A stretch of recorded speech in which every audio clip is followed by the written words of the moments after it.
Baiklah, Assalamualaikum warahmatullahi wabarakatuh. Kami dari kelompok 1 akan mempresentasikan topik yang berjudul penalaran matematis.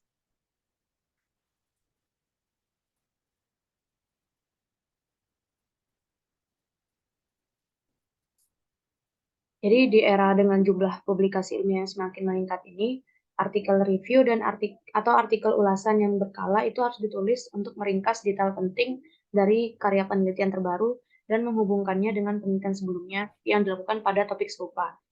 Nah, artikel review itu tidak sama dengan ringkasan data. Jadi menurut Agarwal tahun 2014, karena hasil dari suatu penelitian itu hanya berlaku untuk jenis subjek tertentu atau latar tertentu, tinjauan sistematis dari banyak penelitian tentang subjek yang sama itu dapat memberikan informasi yang relevan dengan cakupan objek yang luas di berbagai latar belakang yang berbeda.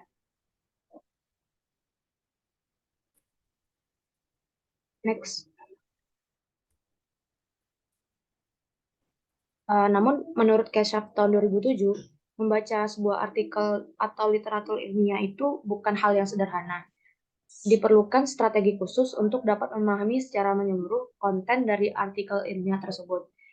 Namun strategi membaca ini itu sangat jarang diajarkan pada para reviewer atau peneliti lainnya sehingga menimbulkan proses review yang kurang efisien. Selanjutnya, selain memerlukan strategi dalam membaca artikel-artikel ilmiah yang akan direview, seorang reviewer itu perlu memiliki strategi dalam menuliskan hasil reviewnya. Dalam menuliskan sebuah review artikel, seorang reviewer itu tidak hanya mempresentasikan karya hasil dan mendemonstrasikan bacaan yang luas, tetapi juga harus secara tepat merujuk dan memasukkan pandangan para ahli di berbagai studi ke dalam review artikelnya. Jadi dari latar belakang tadi, kelompok kami mengangkat empat rumusan masalah. Yang pertama itu bagaimana proses membaca kembali sebuah artikel ilmiah. Yang kedua itu bagaimana langkah-langkah penulisan kembali sebuah artikel ilmiah. Yang ketiga, apa saja strategi yang dapat dilakukan agar terhindar dari plagiarisme. Dan yang terakhir itu bagaimana contoh pembuktian yang baik dalam bidang penalaran matematis. Dari rumusan masalah tadi, tujuan uh, pada topik kali ini itu untuk mengetahui prosedur membaca kembali sebuah artikel ilmiah. Yang kedua itu untuk mengetahui langkah-langkah penulisan kembali sebuah artikel ilmiah. Yang ketiga untuk mengetahui strategi yang dapat dilakukan agar terhindar dari plagiarisme. Dan yang terakhir untuk mengetahui contoh pembuktian yang baik dalam bidang penalaran matematis.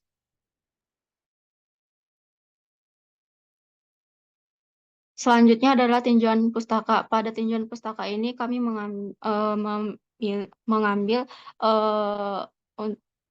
untuk mengambil eh, yaitu prosedur membaca artikel, topik penalaran matematis, bukti teorema, langkah-langkah review artikel, struktur penulisan artikel review, strategi untuk menghindari plagiarisme. Nah, pada proses membaca artikel ini, menurut S.K. Shah pada tahun 2007, dalam membaca sebuah artikel ilmiah tidak cukup hanya dengan satu kali membaca, tetapi 3 kali. Masing-masing proses untuk membaca ini memiliki tujuan yang berbeda. Yang pertama itu ada pada pokok bahasan artikel secara garis besar, gambar, diagram, dan ilustrasi, dan menerapkan kembali isi artikel ilmiah. Nah, pada membaca pertama kali ini, saat membaca artikel, kita melakukan skimming untuk mendapatkan garis besar bahasan artikel. Nah, pada proses ini biasanya memakan waktu sekitar 5-10 menit dan terdiri dari langkah-langkah, yaitu yang pertama membaca judulnya, kemudian abstrak dan pendahuluan secara cermat, kemudian baca judul bagian dan subbab bagian, kemudian membaca kesimpulan dan membaca secara sekilas referensi yang digunakan dalam artikel. Kemudian pada gambar, diagram, dan ilustrasi ini memperhatikan baik-baik pada gambar, diagram, dan ilustrasi dalam artikel, sehingga kita mengetahui kesimpulan yang signifikan pada ilustrasi tersebut. Kemudian mengingat atau menandai referensi relevan yang belum dibaca untuk bacaan lebih lanjut. Setelah itu, yang untuk menerapkan kembali isi artikel ilmiah ini, memahami memahami sepenuhnya artikel itu, terutama jika memerlukan proses untuk membaca yang ketiga kalinya. Kuncinya adalah dalam proses membaca ketiga kalinya ini mencoba untuk hampir menerapkan kembali, membuat asumsi yang sama dengan penulis, menciptakan kembali karya, dan membandingkan kreasi ulang isi dengan artikel yang sebenarnya. Proses ini biasanya membutuhkan perhatian yang sangat detail, karena memakan waktu sekitar 4 atau 5 jam untuk sebagai pemula dan sekitar 1 jam untuk yang berpengalaman.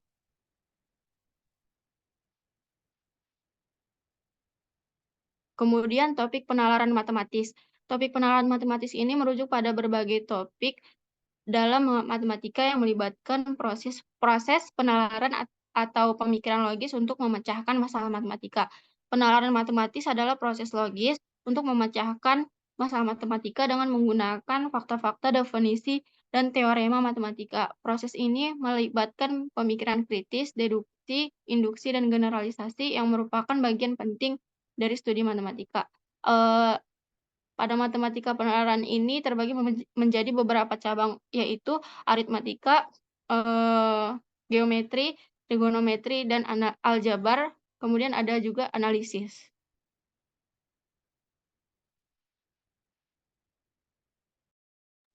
Oke, untuk selanjutnya pembuktian teorema.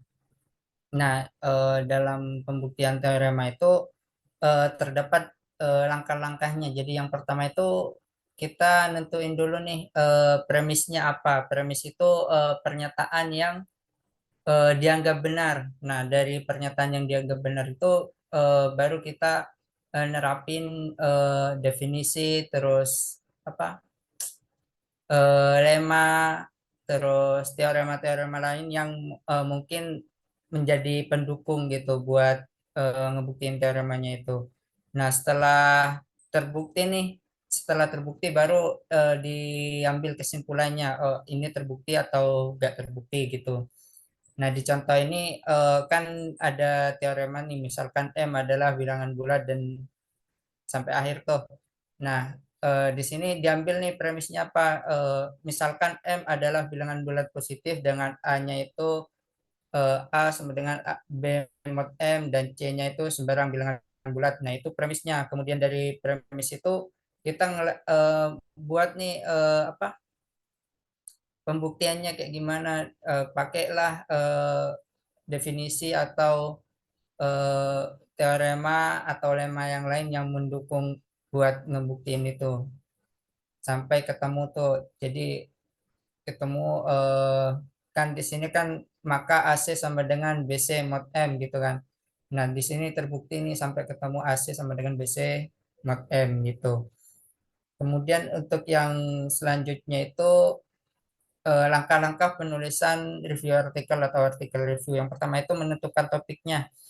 Jadi langkah paling awal itu kita nentuin dulu topiknya. Dari topik itu kita eh, buat beberapa pertanyaan penelitian. Kemudian dari beberapa pertanyaan itu kita nyari nih sumber-sumber literatur yang sekiranya eh, apa ya sejalan yang sekiranya bisa ngejawab beberapa pertanyaan itu.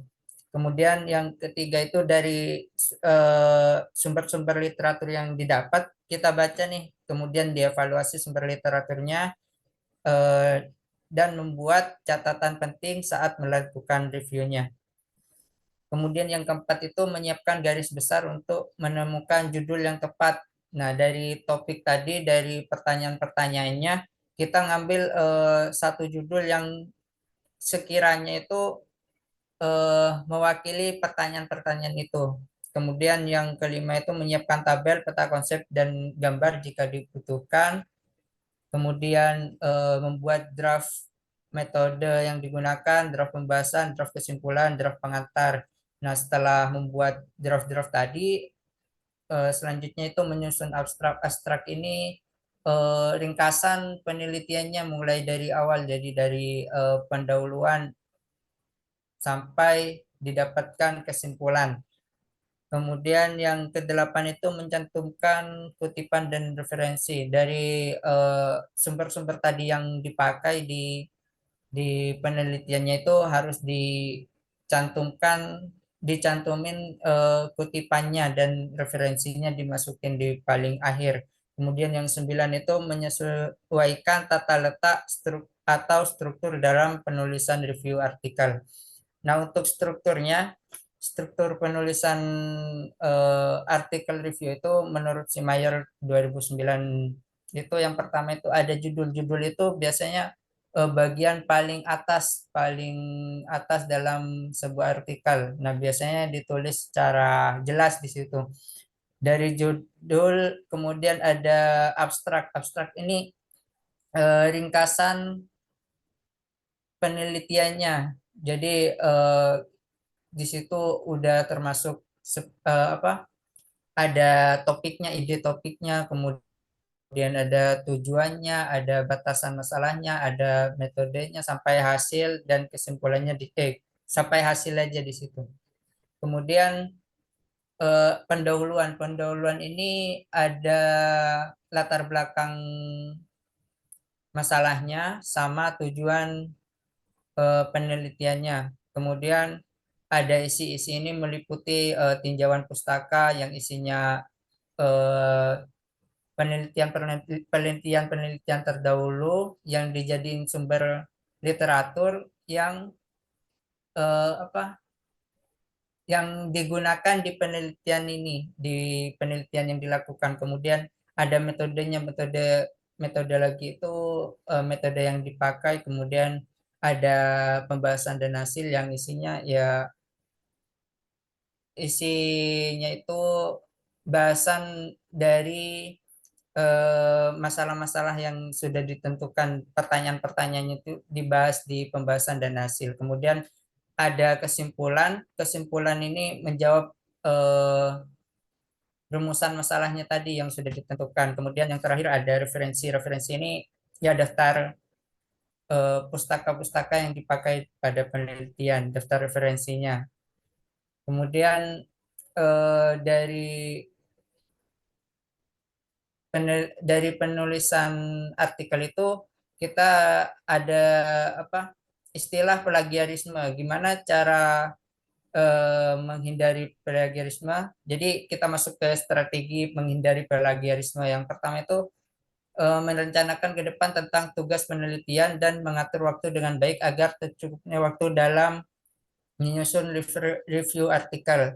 Yang kedua itu mempertahankan catatan detail dari semua sumber yang digunakan. Yang ketiga mengembangkan sistem pengambilan informasi. Yang keempat menganalisis dan mengevaluasi apa yang dibaca. Yang kelima mempelajari bagaimana menggunakan sumber dengan benar dan tepat. Dan yang keenam itu mempelajari aturan referencing atau apa merujuk sumber gitu. Selanjutnya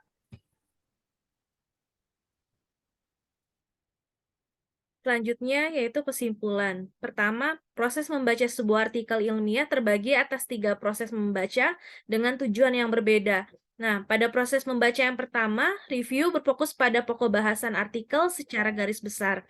Dan pada proses yang kedua, review memulai membaca artikel secara lebih detail. Dan pada proses ketiga, review menerapkan kembali apa yang ada dalam artikel. Yang kedua, penelitian pada bidang penalaran matematis pada umumnya syarat dengan pembuktian teorema. Beberapa topik penelitian pada bidang penalaran matematis diantaranya adalah aritmatika, aljabar, geometri, trigonometri, dan juga analisis. Next. Yang ketiga, langkah-langkah untuk melakukan review artikel dimulai dari menentukan topik, menentukan beberapa pertanyaan penelitian, dan mencari sumber literatur. Kemudian membaca dan mengevaluasi sumber literatur serta membuat catatan penting saat melakukan review. Setelah membaca dari berbagai sumber, review perlu menyiapkan garis besar untuk menemukan judul yang tepat, merencanakan isi dari setiap paragraf yang berbeda. Seorang review juga perlu menyiapkan tabel, peta konsep, dan gambar jika dibutuhkan, lalu membuat draft metode yang digunakan, draft pembahasan, draft kesimpulan, dan draft pengantar, menyusun abstrak dan mencantumkan kutipan dan referensi, serta menyesuaikan tata letak atau struktur dalam penulisan review artikel. Yang keempat, struktur penulisan review artikel terdiri atas judul, abstrak, daftar isi, pendahuluan, isi, kesimpulan, dan referensi. Yang terakhir, next.